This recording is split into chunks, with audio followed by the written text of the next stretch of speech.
Oi, gente! Hoje nós vamos continuar falando sobre relacionamento à luz da palavra.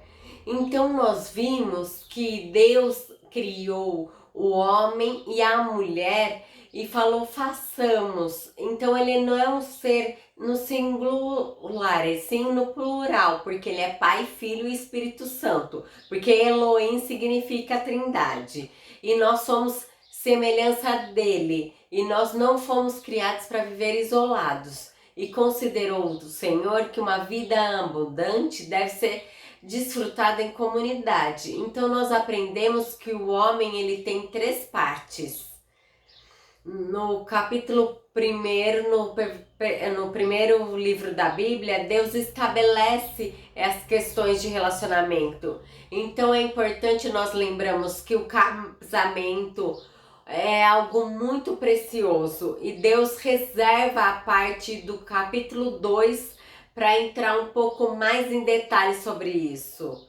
Nós vamos ter uma aula sobre relacionamento mais para frente. Então eu vou pegar só um versículo para a gente usar no âmbito geral de relacionamento, que é o versículo 8, no capítulo 2. E disse mais o Senhor Deus: não é bom que o homem esteja só. Então vamos entender o contexto desse momento. Deus criou a natureza, o mundo, e ele todo criava, ele falava que era bom. Quando Deus cria o homem, Deus fala e viu que era muito bom. Ou seja, quando ele criou o homem, foi muito bom. Então, neste momento, no capítulo 2, o pecado não tinha entrado, o homem não tinha desobedecido a Deus. E mesmo assim, Deus fala: não é bom que o homem esteja só. Olha só que interessante. Quando estava só Deus e o homem, esse relacionamento sem nenhuma interface, lá no Jardim do Éden, não existia o pecado, não existia nada. O propósito de Deus já estava estabelecido, porque o homem era para governar a terra, antes de qualquer coisa, era para ter um relacionamento também com ele. Então ele estava tendo um relacionamento com o homem. Deus fala: não é bom que o homem fique só. Por que não é bom? Porque nós vimos que Deus criou um homem à imagem e semelhança dele. E aqui nesse momento, o homem por si só é a imagem e semelhança de Deus, porque Deus é um Deus relacional. E aqui ele estava se relacionando com Deus, mas ele precisava ter alguém para se relacionar com ele. E ele falou: não é bom que o homem esteja só. Então, falei uma auxiliadora para que seja idônea. No contexto social, porque Deus é um Deus relacional, então o homem não tinha ninguém para ter relações. E também nós podemos entender que Deus queria trazer o homem e a mulher para um casamento, estabelecer o governo dele aqui na terra. Vamos pegar do âmbito social. Então, quando nós vimos que Deus é um Deus relacional, em qualquer lugar que você vai aprender que o homem é um homem biopsíquico e social. Qualquer universidade você vai aprender isso. E que ele é um homem espiritual, que você sabe que nós somos. Um ser bio. O que significa? Que nós temos um corpo biológico, físico. Qualquer disfunção no corpo biológico, talvez falta de vitamina, falta de alimentação, falta de sono, tudo que pode trazer saúde para o nosso corpo, a ausência disso pode trazer doença para o nosso corpo físico, e isso pode trazer ou levar à morte.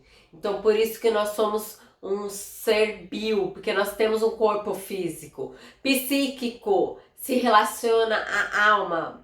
Alma são sentimentos, emoções. Almas também envolve imaginação, criatividade. Vamos pegar no contexto de emoções e sentimentos. Uma pessoa que tem seus sentimentos abaláveis ou uma emoção abalada, ela também vai ser uma pessoa doente emocionalmente.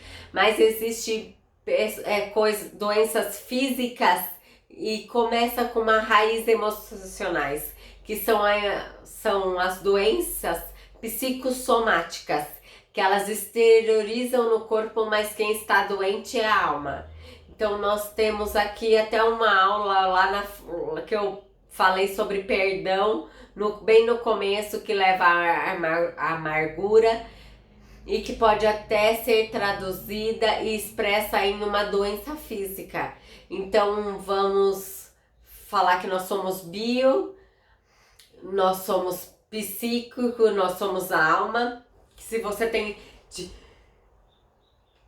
disfunção, pode ser esterilizado no corpo também. Agora, essa segunda parte, ela representa uma composição psicológica. Ela estuda o efeito da alma. Como comportamos, como nós pensamos, como sentimos, como o nosso temperamento. Caso algum desses elementos não estejam ordenados, eles resultarão doenças como disfunções psicossomáticas. Agora, o psicossocial nós somos seres sociáveis. Se você se priva de relacionamento, você também vai acabar ficando doente na alma. Isso vai ser traduzido no corpo. Para te provar isso, na Pensilvânia fizeram um teste há muito tempo atrás sobre uma castigo. Opa! Quando você ficava na solitária, é o pior castigo para um prisioneiro. Mas essa pesquisa não foi feita com prisioneiro, foi feita com voluntário. Então, foi para analisar o comportamento biológico, psíquico e social de cada indivíduo nessa solitária. Tiveram que interromper porque estava causando dano demais para o indivíduo. Então, para você entender o quanto a parte social afeta na alma, afeta no corpo e também pode afetar no espiritual. Então, você vai entender como é importante os relacionamentos interpessoais no corpo. Nós somos um ser biosocial. Isso tem tudo a ver com a Bíblia, porque desde o começo Deus fez a gente a imagem dele. Então Deus é um Deus relacional. Por Deus ser um Deus relacional, qual é o segredo? Qual é o valor disso? Qual é para Deus viva em comunhão, em unidade, para uma convivência sã entre Deus, e isso tem que ser refletido no relacionamento do nosso dia a dia. Esse modelo psicossocial, ele afirma que a nossa saúde ela está conectada aos nossos relacionamentos. Prova disso, o isolamento ele está gravemente, ele é prejudicial ao longo de um período e ele gera um desconforto psíquico suficiente para prejudicar a sua sanidade. Logo que quando compreendemos que um relacionamento, uma vez que nós somos criados à imagem de Deus, ele é a nossa essência, ele está em nós. Deus deixou na palavra mandamentos que tragam tão especificamente desse convívio social. Assim nós vemos que como ele quer e nos ordena a ter essa comunhão com as pessoas.